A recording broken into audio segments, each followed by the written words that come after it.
Halo teman-teman, balik lagi bareng gue. Mungkin kalian bingung, kenapa ini isinya Budi semua gitu, karena gue ingin menyampaikan banyak rentetan peristiwa yang menarik yang gue alami sebagai orang tua baru. Jadi kalau kemarin kalian udah denger tentang menjadi ayah ASI gitu ya. Nah hari ini gue mau cerita soal menjadi papa baru gitu.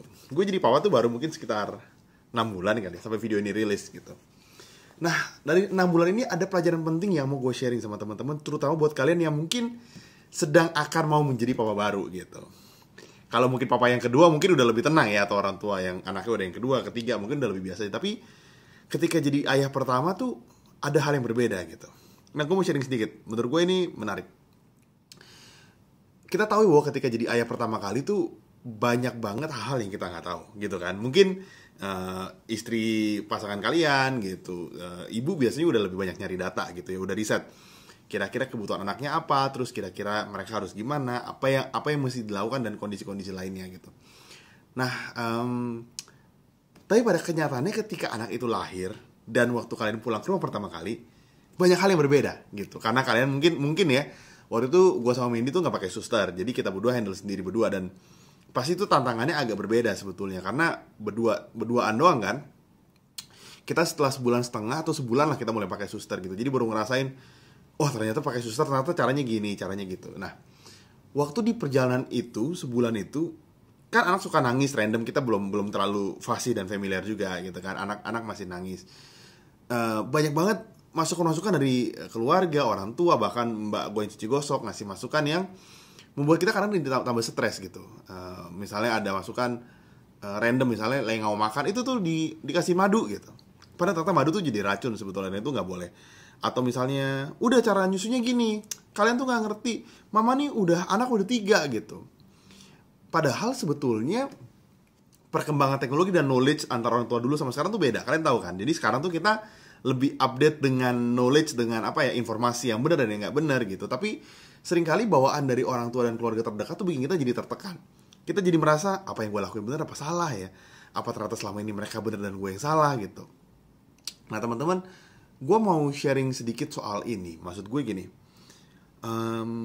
gue bilang sama Mindy gitu ya, di perjalanan kita sebulan terutama kita ngurus sendiri, itu kan benar-benar ngalamin yang namanya nggak tidur subuh gitu, kemudian pagi-pagi kita jemur anak, kita ngerasain, oh ternyata tuh jadi orang tua tuh begini gitu. Kalau mungkin ada suster lain cerita ya gitu, tapi kalau berduaan doang, kalian akan ngerasain dimana kalian berdua tuh yang memilih keputusan buat anak kalian gitu. Jadi kalian ya kadang-kadang bisa salah, kadang-kadang benar, kadang-kadang juga mungkin oh ternyata cara gue selama ini salah gitu. Dan gue dan Wendy berkomitmen begini, kalau nanti kita punya anak, misalnya gitu, anak kita married gitu ya, gue tuh mau bilang gini bahwa nggak apa-apa, kalian handle aja, salah juga nggak apa-apa kok, anaknya juga nggak bakal mati. Kenapa?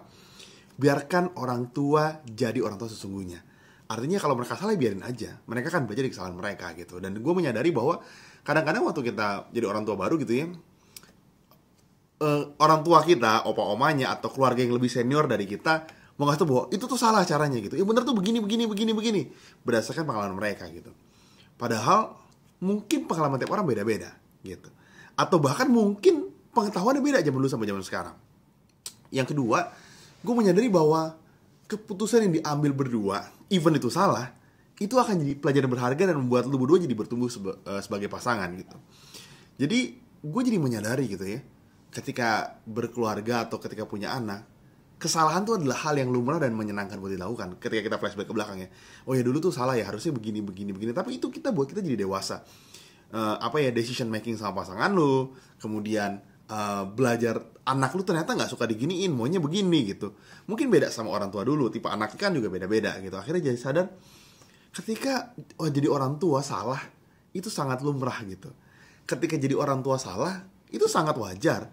Dan sebetulnya sangat nggak apa-apa salah jadi orang tua, karena nggak ada sekolah buat orang tua kan. Kita semua tahu orang tua tuh sekolahnya semua di lapangan, didik anak dengan anak yang beda-beda. Akhirnya mereka belajar, oh ternyata begini. Bahkan kalau orang tua kita didik kita, itu pasti kan juga terpengaruh dari orang tua mereka sebetulnya. Berarti opa-oma kita kan gitu. Itu akan diwariskan turun-temurun ketika kita dewasa gitu ya. Kita kan juga akan melihat dunia dengan cara yang beda gitu. Pergaulan kita akan membentuk karakter kita, dan itu akan membuat kita jadi bertumbuh sebagai individu. Dan waktu kita ketemu sama pasangan kita kita akan membentuk culture keluarga baru. Jadi nggak semua yang orang tua, opa oma kita atau orang tua kita tuh yang bilang bener sesuai sama anak kita. Karena kondisi anaknya beda, kondisi lingkungannya beda, bahkan kondisi informasi juga beda gitu. Dari situ gue belajar dan gue bilang ke teman-teman bahwa ketika kalian nanti jadi orang tua baru gitu ya, jangan takut salah. Karena salah tuh nggak apa-apa gitu. Dan gue rasa nggak ada lah orang tua yang pengen anaknya sakit atau mati gitu, misalnya baru lahir amit-amit gitu ya. Orang tua pasti mau yang terbaik, tapi di perjalanannya mungkin kita bisa salah. Dan kesalahan itu adalah sesuatu yang normal kok. Dan kalian akan bertumbuh lebih baik sebagai seorang pasangan, sebagai sepasang gitu maksudnya. Dan gue bilang gini, ini sih pribadi pendapat gue ya. Ketika lu baru punya baby gitu ya, coba deh lu ngurus berdua gitu ya, nggak pakai suster gitu ya, berdua sebulan aja. Nanti bonding lu makin kuat. Lu jadi saling support satu sama lain. Karena ketika nanti pasca melahirkan kan istri sangat lemah kondisinya gitu. Jadi lu akan support banget sebagai suami. Lu deket sama anak lu, kemudian lu bener-bener care sama istri lu. Itu bonding lu makin kuat berdua.